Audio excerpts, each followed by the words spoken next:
Assalamualaikum warahmatullahi wabarakatuh.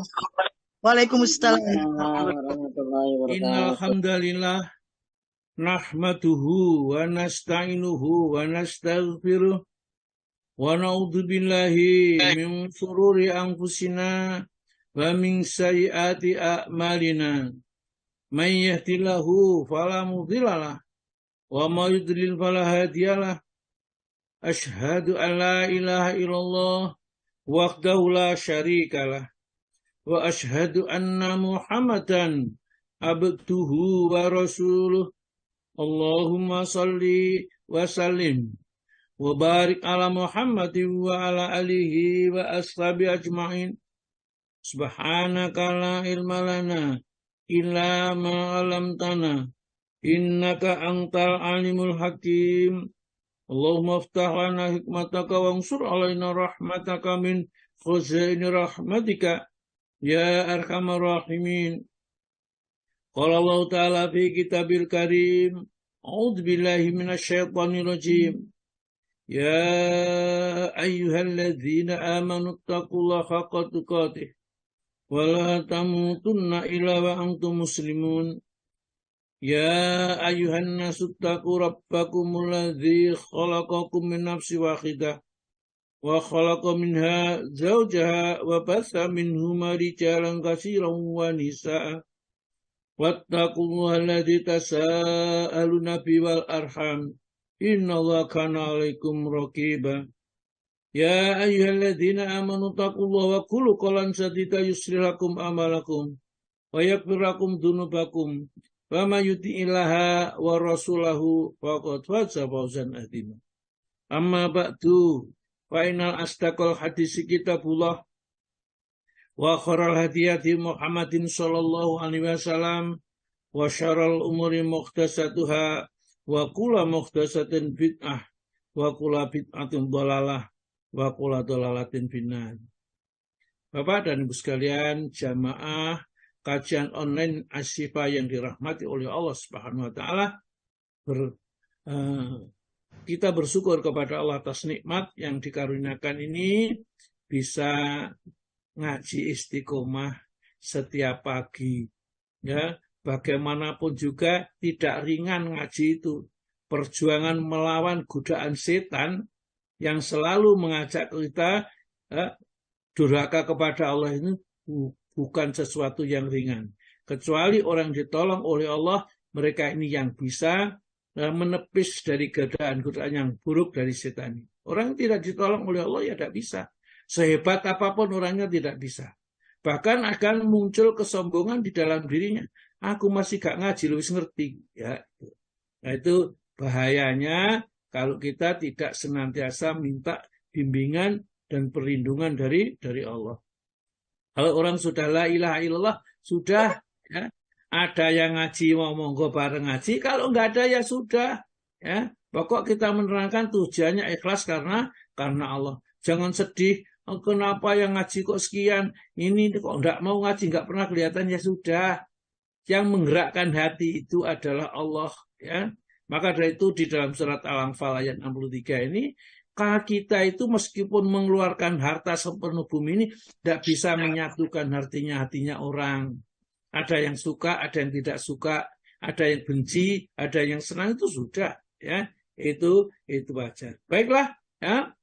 Marilah hari ini kita ngaji tentang sholat malam di bulan Ramadan.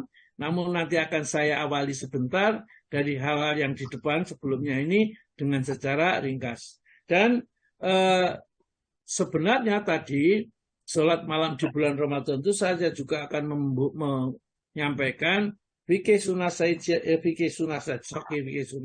itu bab sholat malam. Tapi nggak apa-apa, nanti saya akan bacakan sendiri, ya, saya sampaikan. Kemudian mungkin kalau ada yang bantu juga boleh.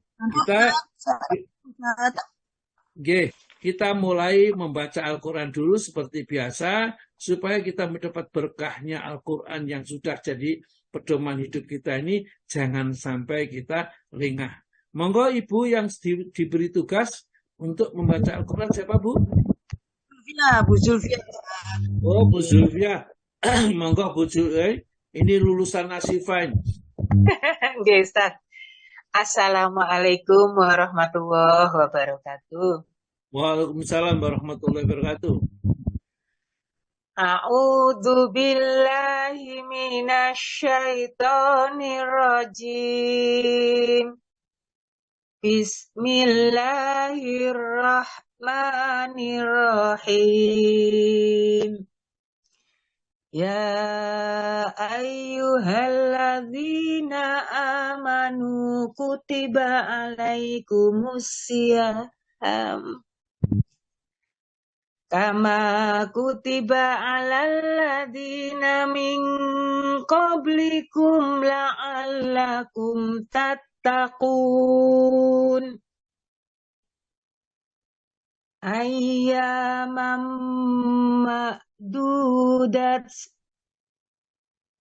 Faman kana minkum maridan aw ala safarin fa'iddatum min ayyamin ukhar. Wa alal ladzina yutikunahu fidyatun ta'amu miskin. Faman tatawwa'a khairan fahuwa khairul lah. Wa antasumu khairul lakum in kuntum ta'lamun. Syahru Ramadan alladzi unzila fihil Qur'an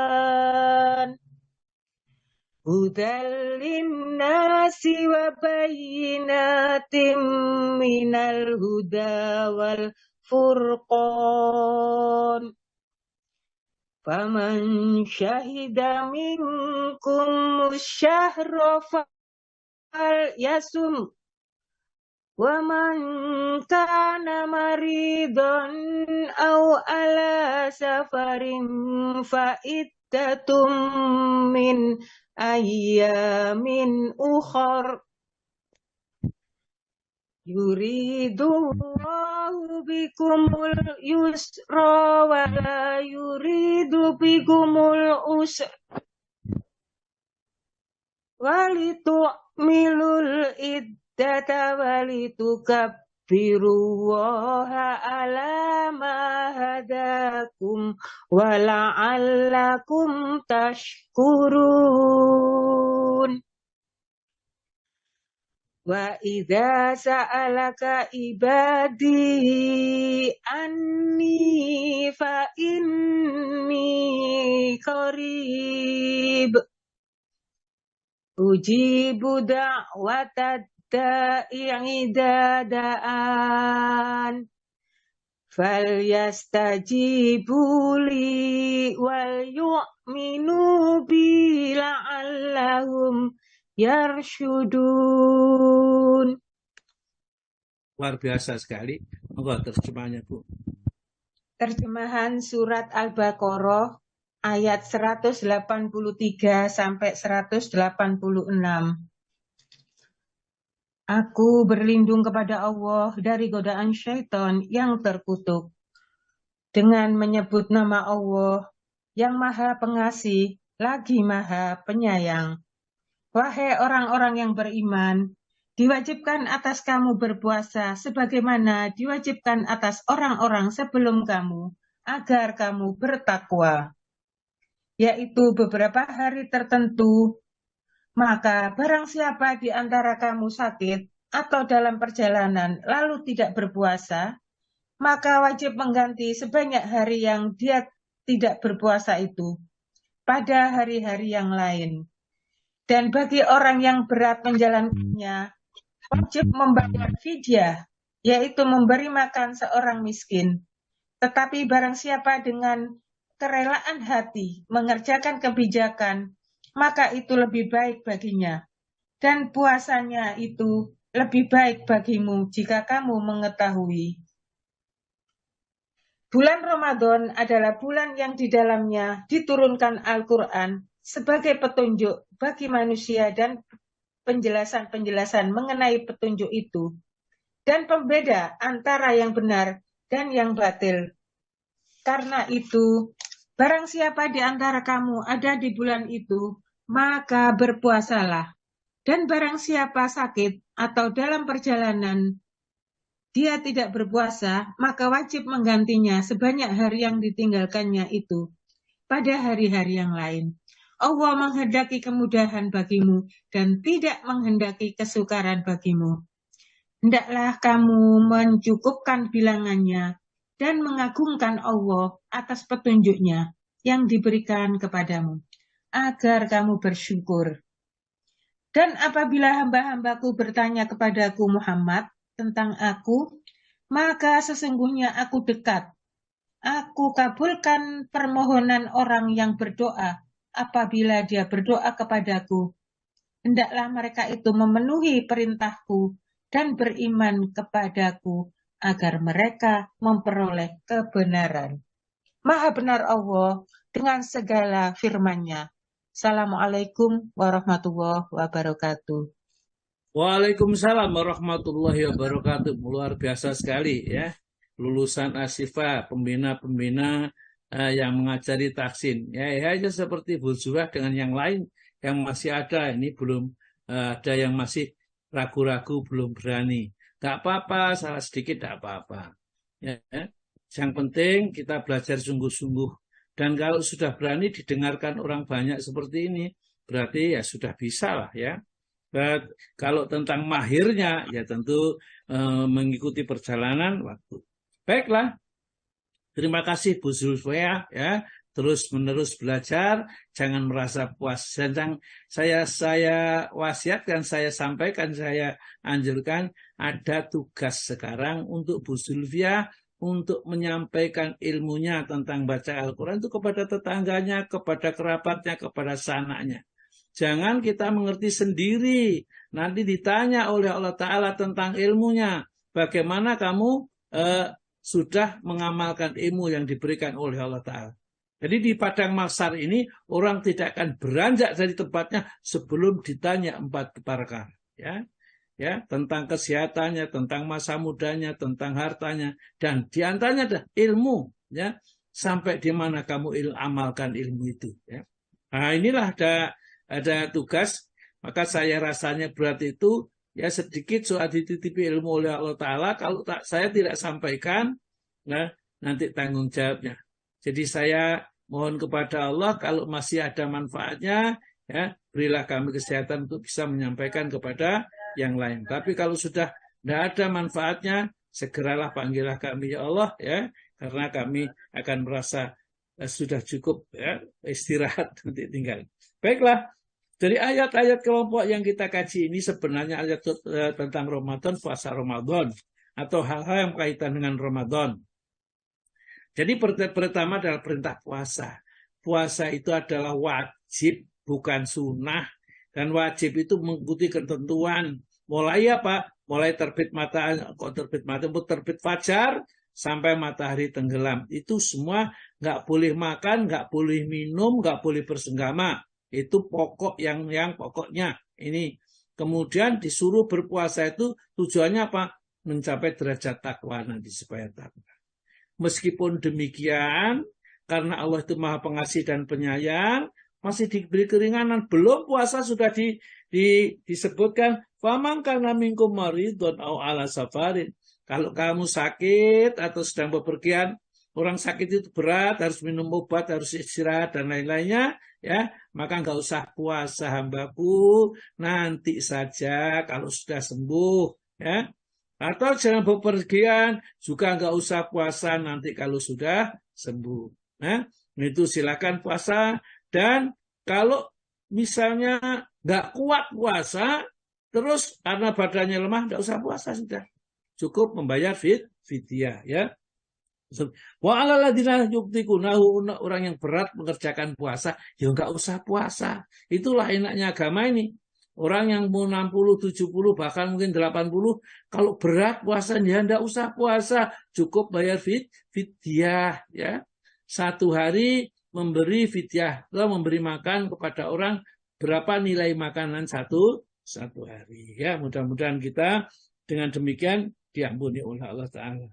Tetapi kalau seandainya di sini disebutkan yang mestinya memberi seorang miskin dia tidak puasa satu hari, tapi karena kita diberi rezeki oleh Allah banyak, maka kita kumpulkan 10 fakir miskin. Misalnya kita tidak puasa 10 hari ya, karena sakit, kita kasih bisa 1 kuintal ya kepada mereka. Ya.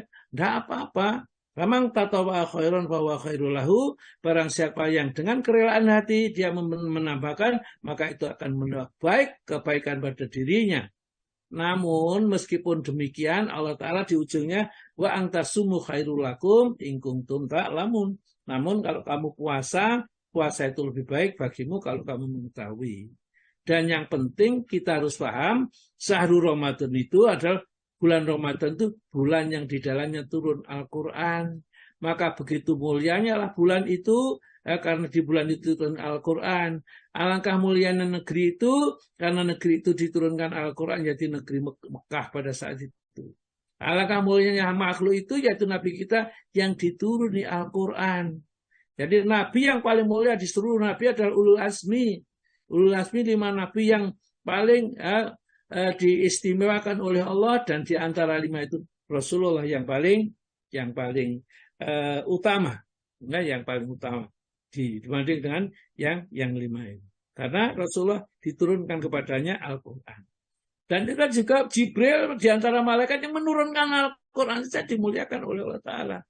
Apalagi nanti kalau kita bisa mengerti, memahami, mau membaca Al-Quran. Apalagi kalau bacaannya bagus. Sudah mengerti Al-Quran, bacaannya bagus, maka derajatnya menjadi meningkat tinggi. Ya. Tetapi kalau kita membaca Al-Quran, nggak mau tahu, nggak mau mengerti, jangan sampai kita nanti dituntut dengan Al-Quran. Ya.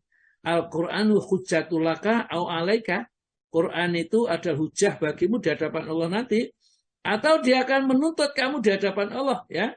Tatkala kamu membaca, nggak mau mengerti sama sekali. Maka dari itu mari kita belajar Al-Quran ini. Ya. Dan apa fungsinya?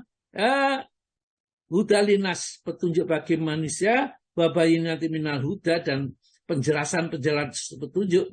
Jadi petunjuknya di dalam Al-Quran itu komplit, dan penjelasannya juga dijelaskan di dalam Al-Quran. Wal Furqan, dan akhirnya memang dengan diturunkan Al-Quran itu manusia bisa membedakan dengan teliti, dengan tepat mana yang benar, mana yang salah, mana yang baik, mana yang buruk, mana yang menuju surga, mana yang menuju neraka, mana kata-kata yang diridhoi oleh Allah, mana kata-kata yang dimurkai oleh Al-Quran tuntunannya. Maka jangan sampai tinggalkan Al-Quran ini ya. Kemudian dianjurkan kalau bulan Ramadan kita tidak sedang bepergian di mana-mana, wajib hukumnya puasa. Tapi kalau kita tidak sedang di dalam kampungnya, di dalam negerinya, maka mereka tidak wajib puasa Ramadan. Namun harus mengerti di hari lain. Supaya sempurna walitukmilul iddata, ya, dan sempurnakanlah hitungan puasa itu sampai 30 hari atau 1 bulan penuh, 29 hari. Di tengah-tengah perintah-perintah Ramadan, jadi antara ayat 183 sampai 180 ya, 88 sebenarnya itu 188, ini akan diberi satu ayat yang menunjukkan keutamaan berdoa. Wa idza sa'alaka ibadi anni fa inni qarib. Ya. Rasul jelaskan kepada mereka, kepada hamba-hambaku itu.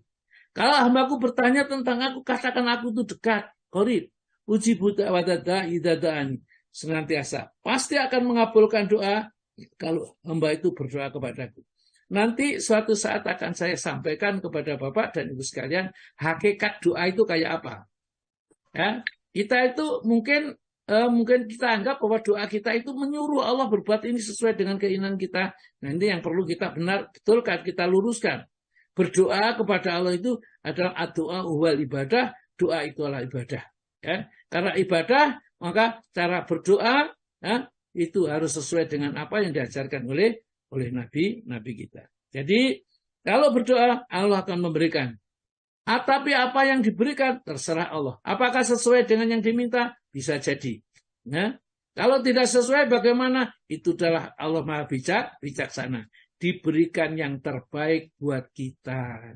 Jangan kita menentukan sendiri, berikan saya ini, berikan saya ini. Loh, lah kok di Allah memang kita titip apa sama Allah kok disuruh berikan, ya? Kita minta Allah, mengingatkan Allah sesuatu memberikan. Apakah Allah itu perlu kita peringatkan, ya, sehingga kita itu minta kepada Allah, minta ini dan itu, ya? Apa hak kita memperingatkan Allah? Allah sudah janji akan memberikan. Nggak usah diingatkan, nggak usah diapa-apakan. Allah sudah mengerti kebutuhan kita. Ya, baiklah, supaya kita mengerti betul hakikat berdoa itu apa sih sebenarnya. Nanti saya sampaikan supaya kita berdoa kepada Allah tidak salah alamat. Baiklah, ya, sementara untuk Al-Quran sampai di sini dulu. Nanti pada saat puasa Ramadan kita akan bahas lebih dalam. Sekarang kita akan masuk materi yang kita bicarakan. Saya akan kembali ke belakang sedikit, yakni beberapa tata cara secara singkat supaya kita ingat kembali bahwa tahajud yang kita kerjakan, sholat malam yang kita lakukan agar supaya ya sesuai dengan apa yang diajarkan oleh Nabi dan mendapatkan keberkahan, kemuliaan seperti orang-orang dulu yang sudah mengerjakan dan sudah dimuliakan oleh Allah. Ya, yang pertama dulu kita sudah sampaikan tentang niat sebelum tidur. Jadi sebelum tidur kita niat untuk salat tahajud dan nanti malam hari niat itu tempatnya di dalam hati. Siapkan tempat kita, sajadah kita, kemudian apa saja yang kita perlukan pada saat kita sholat. Al-Quran mungkin sebelahnya yang kita gunakan nanti kita membaca di antara dua rakaat itu, monggo silahkan. Itu berarti siap nanti malam akan bangun. Ya, kalau toh kita tiba-tiba terlena, mata kita ya, tertutup nggak bisa bangun sampai pagi, ya, bangun sudah adzan subuh, maka kita sudah mendapat pahala sholat malam sempurna, meskipun kita tidak sholat malam, sedangkan tidur kita itu sebagai sedekah dari Allah kepada kita. Kalau niat, kalau nggak niat ya tidak. Yang kedua, berusaha menghilangkan kantuk itu dari mukanya dan dikala ia bangun tidur. Ya, diusahakan entah apa diusap apa dengan raup apa, ya, kemudian segera menuju ke kamar mandi, ya, bolehlah mandi, boleh, atau kalau tidak mandi wudhu saja boleh. Setelah itu kemudian membaca la ilaha illallah, la ilaha illa anta subhanaka astaghfiruka lidzambi wa as'aluka rahmatak, dan seterusnya. Itu ada di poin yang kedua, itu doanya mau sholat malam, ya. Yang ketiga, sebaiknya sholat malam itu dimulai dengan mengerjakan 2 rakaat sholat yang ringan, disebut sholat iftitah. Jadi kalau kita sholat itu dibuka dengan 2 rakaat sholat, namanya sholat iftitah. Nah, sholat iftitah itu bisa juga berupa syukril wudhu, ya, berupa apa saja, ingatnya sholat hajat misalnya, bisa saja kita berupa sholat istikharah, bisa saja. Karena sebenarnya sholat hajat, sholat istikharah itu sama. Kita disuruh sholat 2 rakaat, sholat apa itu? Yang penting bukan sholat fardu, sholat subuh bukan. Terus kemudian doa kepada Allah. Kemudian yang keempat, ya, karena kemarin sudah diterangkan, itu saya ringkas saja. Hendaknya dibangunkan pula keluarganya, istrinya atau suaminya atau anaknya, diajak, dipesan untuk sholat malam. Karena kalau rumah kita itu ternyata semua bangun malam tuh, berkahnya luar biasa rumah kita ini. Apa tandanya kelihatan berkahnya? Ya, semua di rumah itu tutur katanya baik, tidak ada saling sindir, ngomong keras, ngomong kasar, ya, menghina orang lain, tidak, ya, saling mengingatkan. Bahkan kalau mungkin sesuatu yang diperlukan oleh saudaranya, temannya, atau anaknya, atau istrinya, dibantunya dengan segala macam bantuan. Ini berkahnya keluarga ini. Jadi seorang laki-laki itu akan mendapat rahmat Allah, ya, kalau dia bangun malam sholat, membangunkan istrinya, ya istrinya dijak sholat juga. Ya, demikian juga seorang istri yang bangun malam membangunkan suaminya, diajak sholat malam. Ya. Dan orang yang mengerjakan itu sudah dihitung oleh Allah seorangnya ahli zikir. Ya.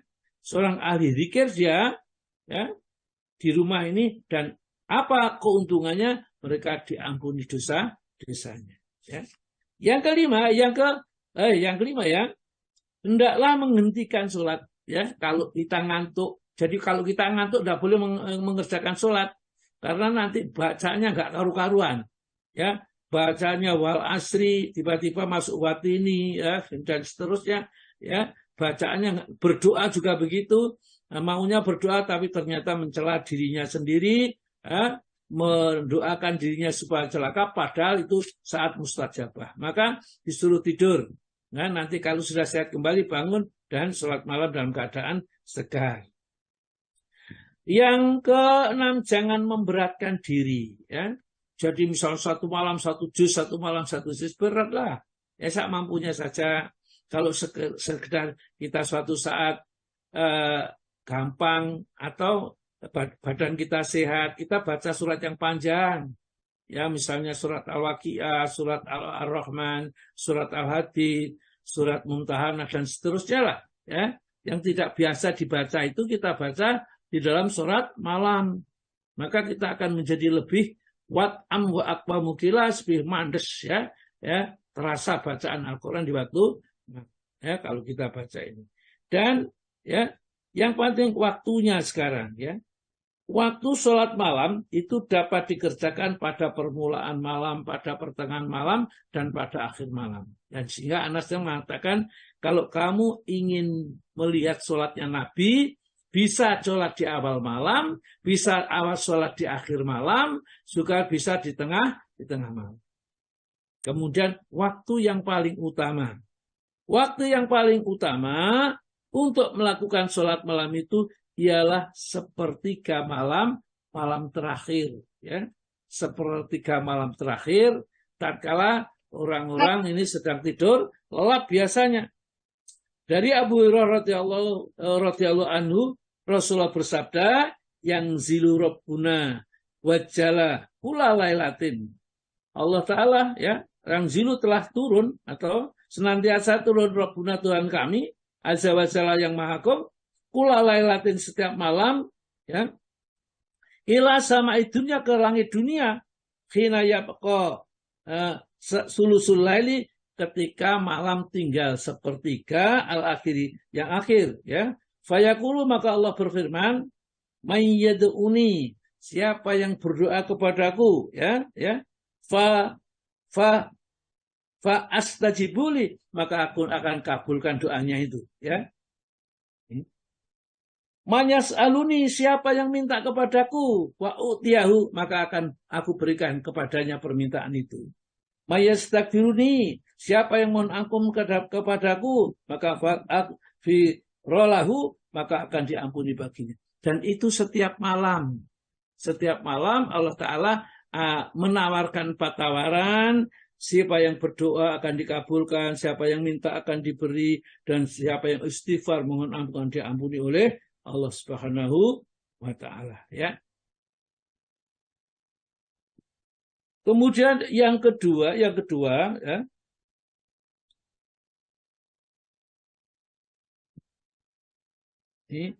bilangan rakaatnya ya, langsung aja bilangan rakaatnya.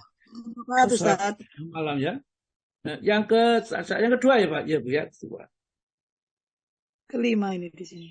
Oh, kelima. Ya, Iya, keempat kan tadi yang 4 Pak. Oh ya. Ya. 5 bilangan rakaat. Oh ya, bilangan rakaat belum dibaca ya Bu ya. Ya agak kelihatan. Maka Bu Dwi dibacakan biar saya tidak capek. J. Tadi sudah saya Bu Ismiati sudah siap Ustaz. Tadi sudah saya japri. Oke, kalau gitu monggo silakan. Jumlah rakaat itu ya Ustaz ya. Jumlah rakaat. Bilangan rakaat, bilangan rakaatnya. Jumlah rakaat salat malam. Tidak ada jumlah rakaat batasan tertentu untuk salat malam. Ia dianggap syah walaupun cuma dengan 1 rakaat sholat witir setelah mengerjakan sholat isya. Samurah bin Jundab berkata, Rasulullah Shallallahu Alaihi Wasallam memerintahkan kami mengerjakan sholat malam, baik dengan jumlah rakaat yang banyak maupun yang sedikit.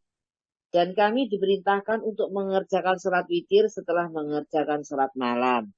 Ya, jadi sebaiknya sholat witir itu dikerjakan setelah sholat malam.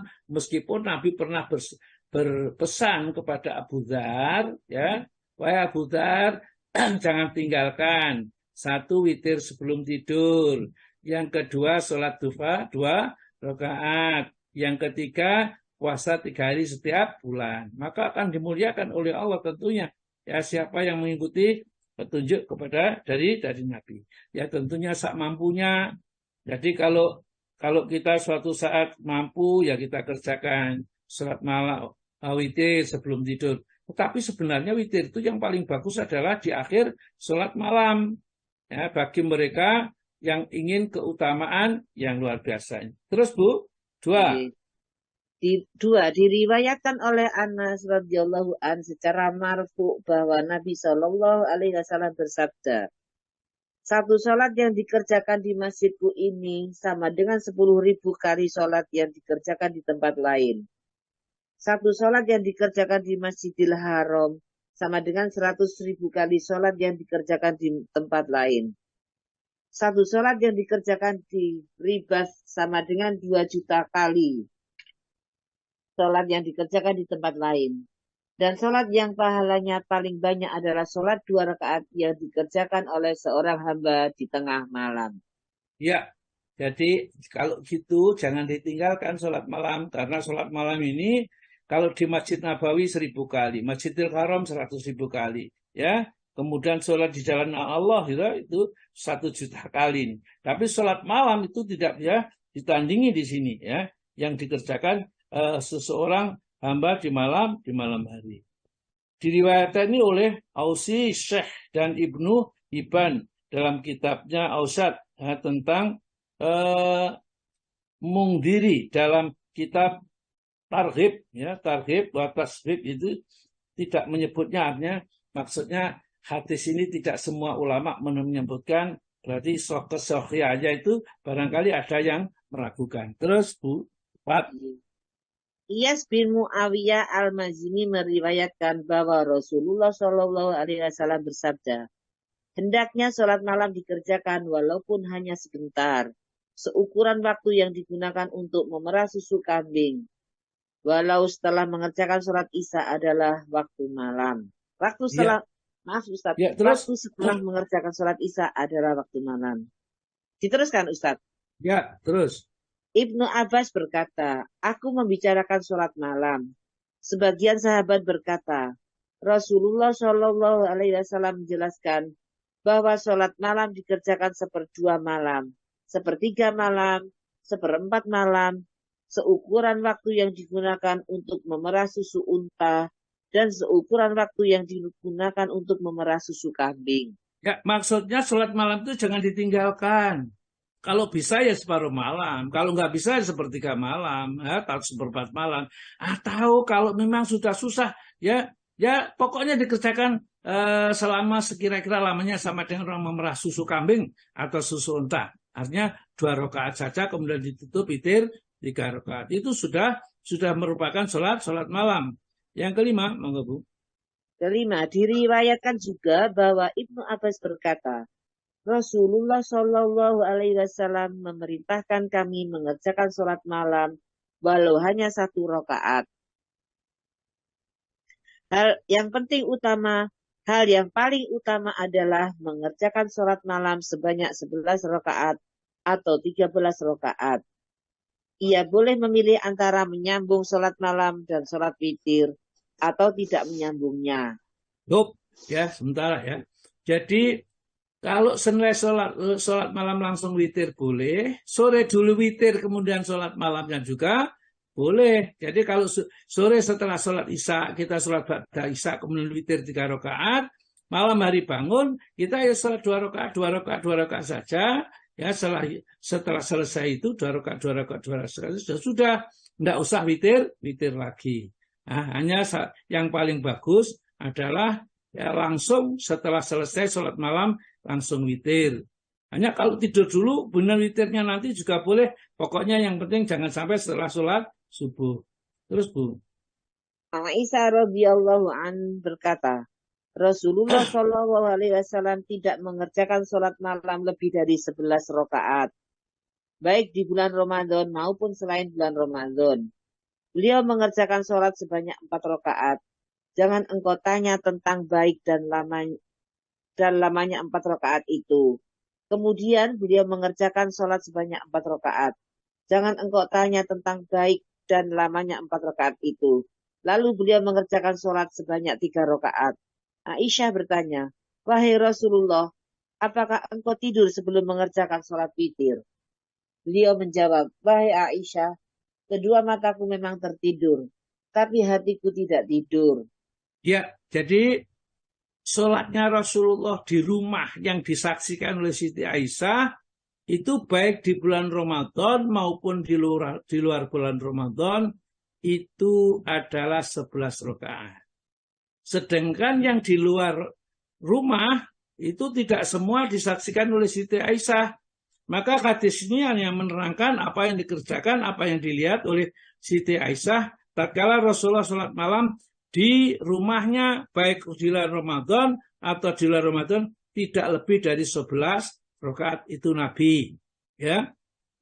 Tapi di luar masjid itu apalagi ketika berjamaah dengan sahabat itu tidak pernah diterangkan berapa rakaat yang dikerjakan oleh Nabi. Oleh karena itulah terjadi perselisihan para ulama, apakah boleh ditambah sholat malam di bulan Ramadan itu dengan lebih dari 11 rakaat. Karena apa? Yang dikerjakan oleh Nabi 11 rakaat saja, tidak pernah lebih dari 11 rakaat. Terus Bu, dilanjutkan satu berapa ini?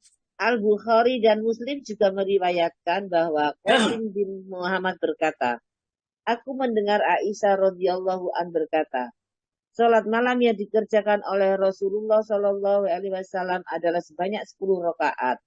Lalu beliau mengerjakan sholat witir sebanyak 1 rakaat. Iya, ya. Jadi 11 rakaat, sholat malam 10 rakaat, hadisnya Sahih riwayat Imam Bukhari.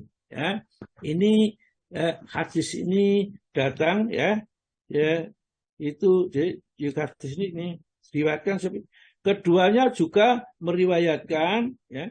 Jadi maksudnya Bukhari dan Muslim juga meriwayatkan dari Qasim bin Muhammad katanya sami itu aku mendengar Aisyah Siti Aisyah radhiyallahu anha semoga Allah ridha kepadanya yakulu dia berkata karena adalah sholatul Rasulullah SAW, sholatnya Rasulullah SAW itu minalai di waktu malam, asro 10 rakaatin 10 rakaat, wayutiru bi sajadatin, jadi dengan witir 1 kali 1 rakaat, witir 1 sujud berarti itu artinya 1 rakaat. Ya, 10 rakaat 1 rakaat boleh, atau 8 rakaat 3 rakaat juga boleh.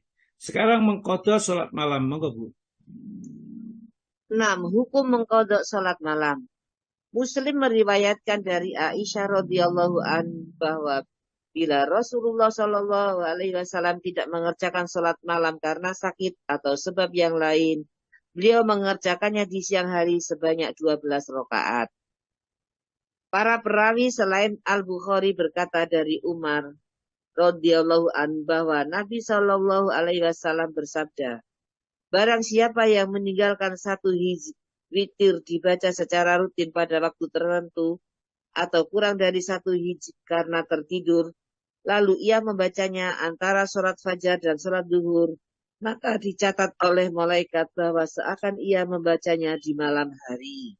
Jadi kalau kita suatu saat ketiduran bablas sampai pagi nggak sholat malam, ya blas turun, lo tahu-tahu sudah ini, maka kalau kita sudah biasa sholat malam, supaya amal kita termasuk amal yang istiqomah, kita ganti sholat 12 rakaat di waktu siang, sholat duha maksudnya 12 rakaat. 2 rakaat salam, 2 rakaat salam, 2 rakaat salam, tanpa witir, ya, tidak ada witirnya. Sholat malam saja 12 rakaat. Jadi, ya, karena Rasulullah bersabda, ya, manama barang saya tertidur an hijbi dari hijibnya, dari baca, ya, amalan yang biasa dilakukannya, au an sayin minhu, atau tentang sesuatu yang dibiasakan, faqara'ahu maka dibacanya, ma baina sholatil fajri, saya di antara sholat subuh, wa sholat dhuhri dan sholat zuhur, kutiba ka'anama ditulis seakan-akan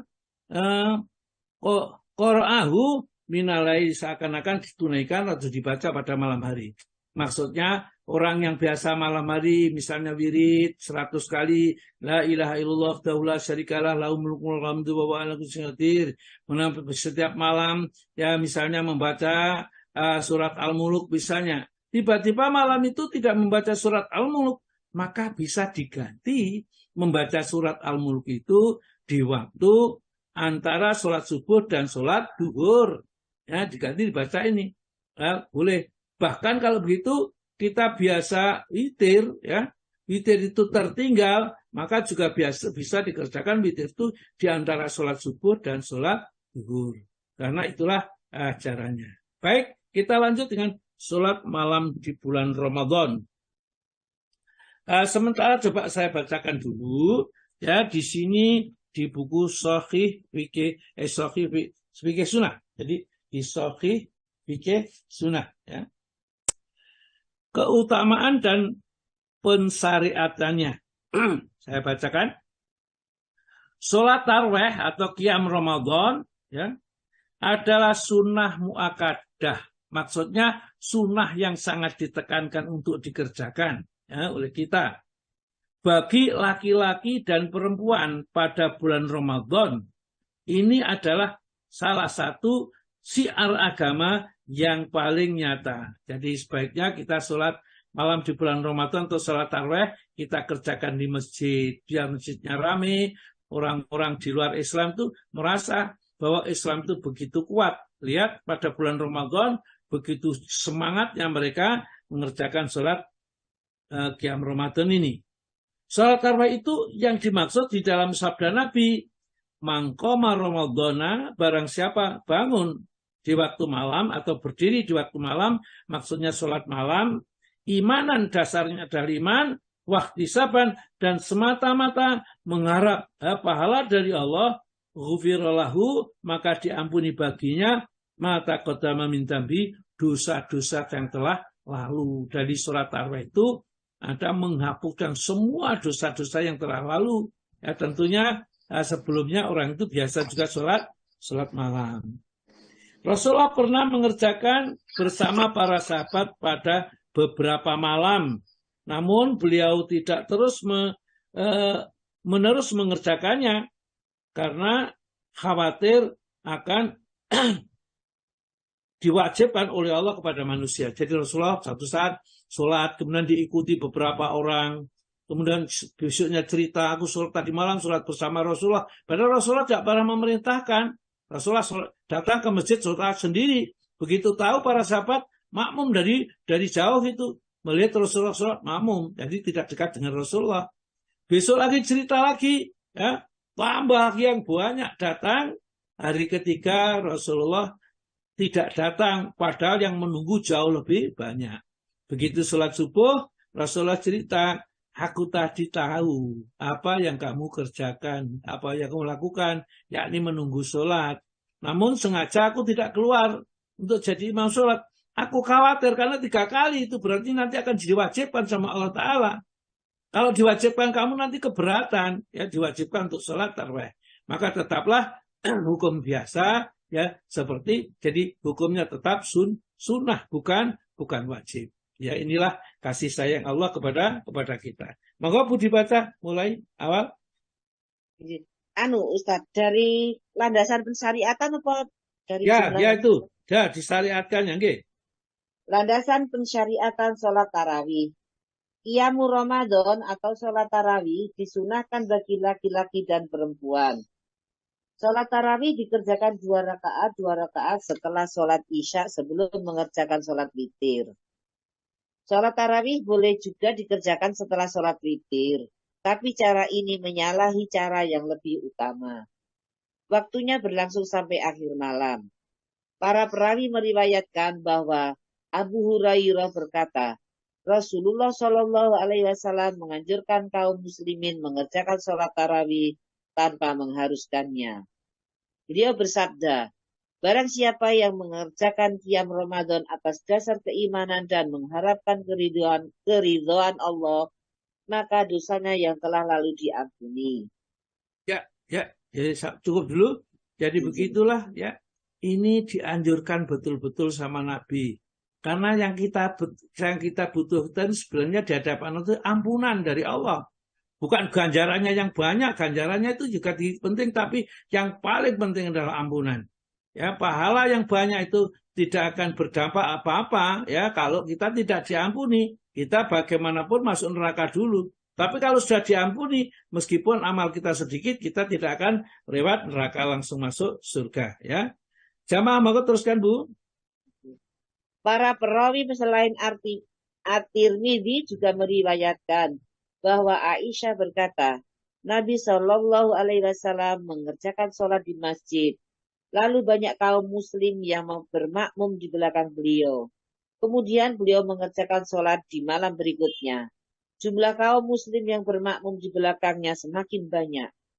Ketika kaum muslim berkumpul di malam ketiga, Nabi Shallallahu Alaihi Wasallam tidak keluar untuk mengimami mereka. Di pagi harinya beliau bersabda, Aku telah melihat apa yang telah kalian lakukan. Aku tidak keluar untuk mengimami kalian karena aku khawatir sholat itu diwajibkan atas kalian. Hal Ya, itu terjadi di bulan Ramadan. ya, begitulah ya. Rasul itu sangat sayang sama umatnya. Jangan-jangan nanti umatnya ini dibebani beban yang berat. Ya, sudah puasa bulan Ramadan, sudah dibebani zakat dan lain-lainnya. Maka ya jangan sampai terlalu berat bebannya sehingga sholat malam di bulan Ramadan itu tidak dikerjakan oleh Nabi terus-menerus. Hanya Nabi memberi sinyal bahwa sholat itu memang sunnah dan sebaiknya dikerjakan kepada orang-orang muslim. Karena inilah sebagai nafilat talak ya, sebagai ibadah tambahan bagi kalian. Pahalanya yang luar biasa diberikan oleh Allah. Hanya mungkin bagi yang berat ya tidak usah mungkin tua memaksakan diri. Tidak, kalau diwajibkan kan berat sekali ya. Bilangan rakaatnya monggo masih 2. Jumlah rakaat sholat tarawih. Para perawi meriwayatkan dari Aisyah radhiyallahu an bahwa Rasulullah Shallallahu Alaihi Wasallam tidak mengerjakan sholat malam lebih dari 11 rakaat, baik di bulan Ramadan maupun selain bulan Ramadan.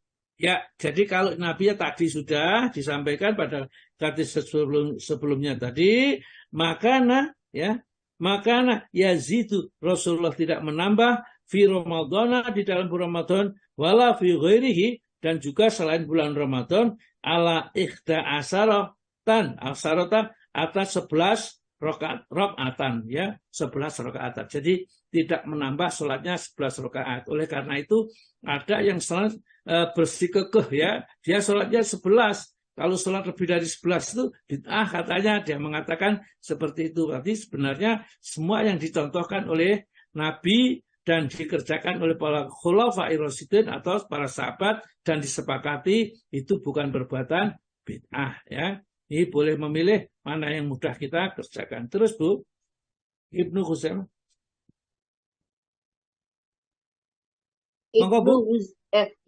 Kemiyat Ustaz.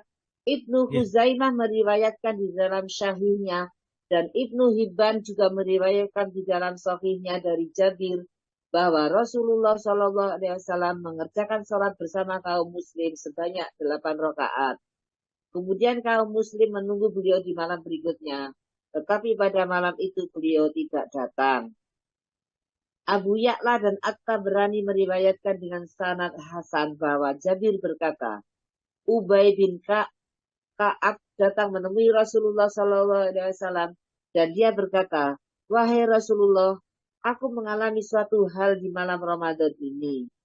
Dia bertanya, apa itu wahai Ubay? Ubay berkata, kaum perempuan berkumpul di rumahku dan mereka berkata, kami tidak dapat membaca Al-Quran. bolehkah kami mengerjakan sholat dengan bermakmum di belakangmu? Lalu aku mengerjakan sholat bersama mereka sebanyak 8 rakaat. Kemudian aku mengerjakan sholat witir. Lalu beliau mengangguk-angguk seakan memberikan persetujuan dan tidak Ya, mengucapkan apa-apa. ya, begitulah. Jadi Rasulullah itu kalau melihat pekerjaannya para sahabat itu benar sesuai dengan sunnah yang diajarkan, nggak komentar sudah benar ya. Jadi ini Ka'ab itu cerita ya. Ada sekelompok ibu-ibu itu datang kepada Ka'ab karena Ka'ab itu pintar-pintar baca Quran memang ya. Wahai Ka'ab, tolong kami para ibu-ibu ini nggak ada yang bisa baca Quran. Bu, ya kamu jadi imam sholat malam, sholat qiyam Ramadan ini, sholat malam ini untuk kami.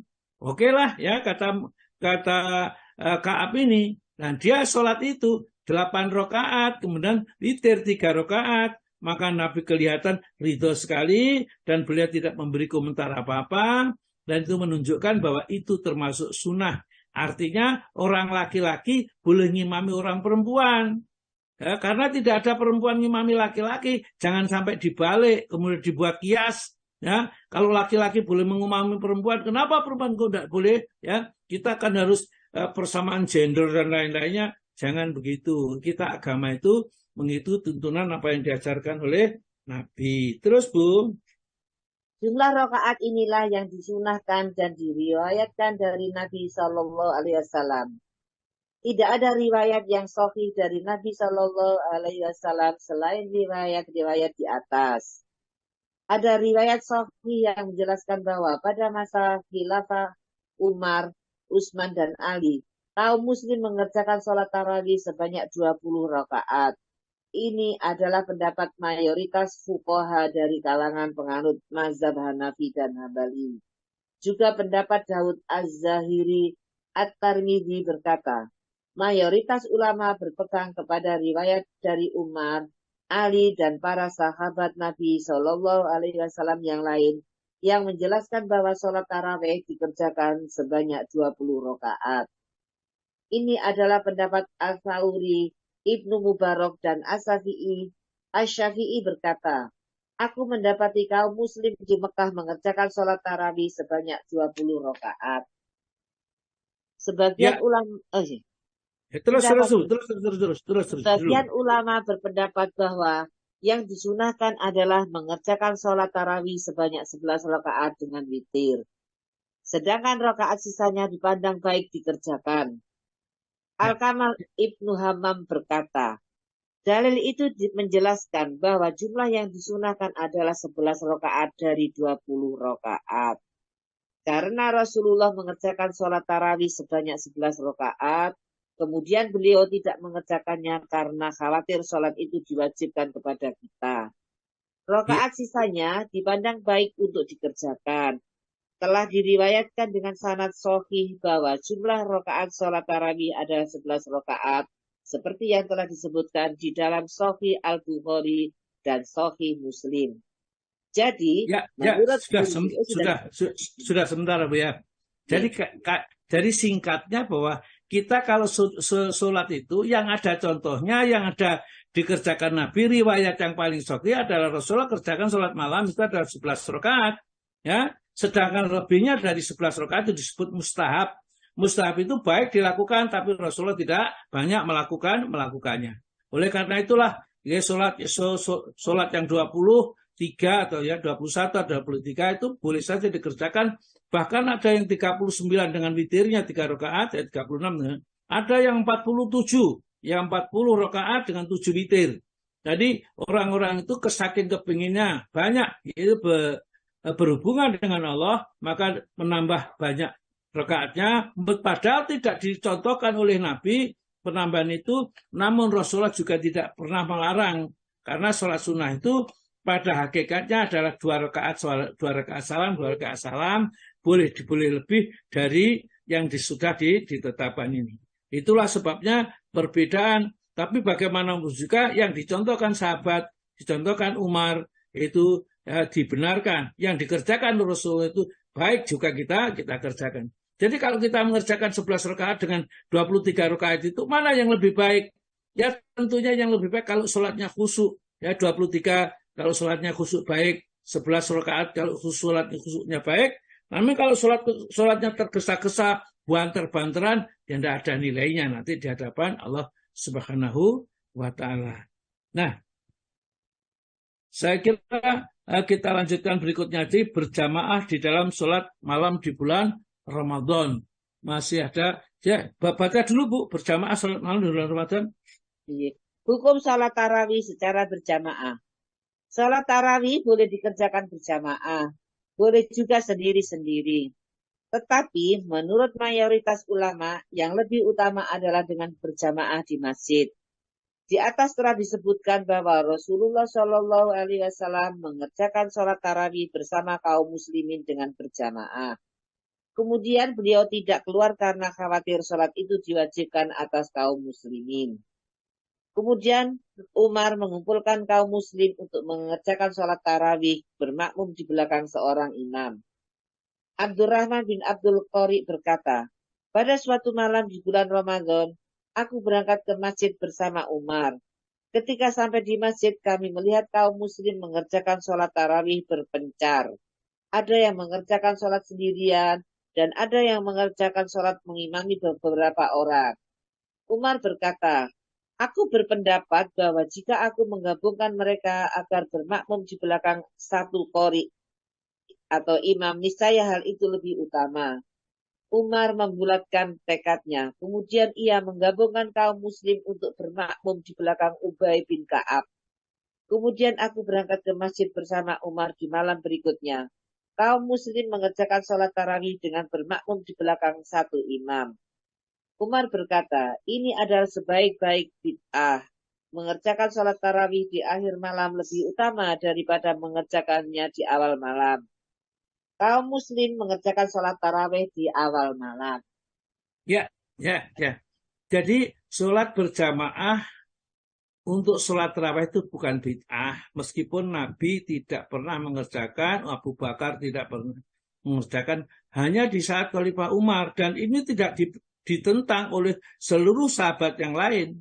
Maka hukum secara ilmu fikih ini bahwa amalan yang dikerjakan oleh sahabat itu disepakati dan ada yang menentang, itu termasuk sunnah. Karena tidak mungkin para sahabat yang begitu dekatnya dengan Nabi, takwanya kepada Allah, itu menyelisih berbuat bid'ah, tidak mungkin. Oleh karena itulah kita tidak bisa mengatakan sholat yang 23 rakaat itu jadi bid'ah, atau kemudian yang tidak 11 rakaat itu semuanya bid'ah, tidak. Meskipun ya kita yang terbaik adalah ikuti 11 rakaat, yaitu tapi dengan catatan sholatnya juga harus khusyuk. Sudah 11 rakaat cepet lagi, tidak ada tumak ninanya, itu tambah parah kalau dibandingkan dengan sholat 23 rakaat sama-sama tidak khusyuk, tidak khusyuk. Sebaiknya sholat 11 rakaat dengan khusyuk, sholat 23 juga dengan khusyuk. Jadi jangan sampai 23 rakaat itu dikerjakan selama hanya 7 menit. Ini namanya sudah tidak lagi sholat seperti diperintahkan di dalam agama kita. Sebaiknya kita mengikuti apa yang dituntunkan. Masih ada bacaan, Pak Bu, sedikit bacaan. Bacaan dalam sholat tarawih. Tidak ada bacaan tertentu yang disunahkan untuk dibaca di dalam sholat tarawih. Diriwayatkan dari kaum muslim salaf terdahulu bahwa mereka membaca Al-Quran sebanyak 200 ayat di dalam sholat tarawih. Mereka berpegang pada tongkat-tongkat mereka karena mereka berdiri sangat lama. Mereka beranjak dari masjid beberapa saat sebelum fajar terbit. Mereka meminta para pembantu segera menyediakan sahur karena khawatir fajar sodik yang merupakan petanda masuknya waktu subuh terbit. Mereka mengerjakan sholat tarawih dengan membaca surat Al-Baqarah dibagi di dalam 8 rakaat. Jika surat Al-Baqarah dibaca dan dibagi di dalam 12 rakaat, maka hal itu dinilai sebagai sebuah keringanan. Ibnu Qudamah menyampaikan bahwa Ahmad berkata, hendaknya seorang imam membaca ayat yang tidak memberatkan pada makmum, apalagi di malam-malam Ramadan yang waktunya pendek seperti malam-malam di musim panas. Al-Qadhi berkata, Tidak dipandang baik mengurangi bacaan sehingga menjadi lebih sedikit dari 1 kali khatam di dalam 1 bulan. Di dalam bulan Ramadan, hendaknya Al-Quran 1 kali dikhatamkan agar kaum muslim dapat mendengarkan semua ayat-ayat Al-Quran. Tidak boleh lebih dari 1 kali khatam Al-Quran di dalam 1 bulan Ramadan karena dimakruhkan memberatkan para makmum. Memperhitungkan kondisi para makmum adalah hal yang lebih utama. Apabila jamaah telah bersepakat dan rela jika bacaan dipanjangkan, maka hal ini tentu lebih utama sebagaimana perkataan Abu Dzar. Kami mengerjakan sholat malam bersama Nabi Shallallahu Alaihi Wasallam sampai kami khawatir tidak dapat melakukan sahur karena imam membaca 200 ayat. Ya, jadilah itulah ya ayat yang dibaca bermacam-macam. Tidak harus sekian atau harus ayat berapa. Namun kalau bisa, kalau jadi imam jangan memberatkan, jangan terlalu panjang bacaannya. Ya, meskipun juga jangan terlalu pendek. Yang penting tumak ninanya dalam sholat itu tetap dikerjakan. Karena sholat itu hakikatnya yang mengabdi kepada Allah supaya apa yang kita kerjakan itu diridhoi oleh Allah. Khususnya sholat malam. Jadi sholat malam dalam bulan Ramadan saya sampaikan di sini supaya jauh-jauh kita sudah mempunyai gambaran dan nanti kalau sudah dekat Ramadan diterangkan kembali. Jadi di sini akan diulang-ulang barangkali karena ilmu itu ya mungkin sekarang ada yang hadir, besok tidak hadir atau sekarang tidak hadir, besok hadir. Maka dari itu diulang-ulang tidak ada masalah. Baiklah, saya kira cukup sampai di sini dulu. Kita lanjutkan untuk pertemuan berikutnya ya tentang materi-materi di dalam fikih sunnah sabik atau fikih sunnah. Baiklah, monggo Bu Dwi saya kembalikan.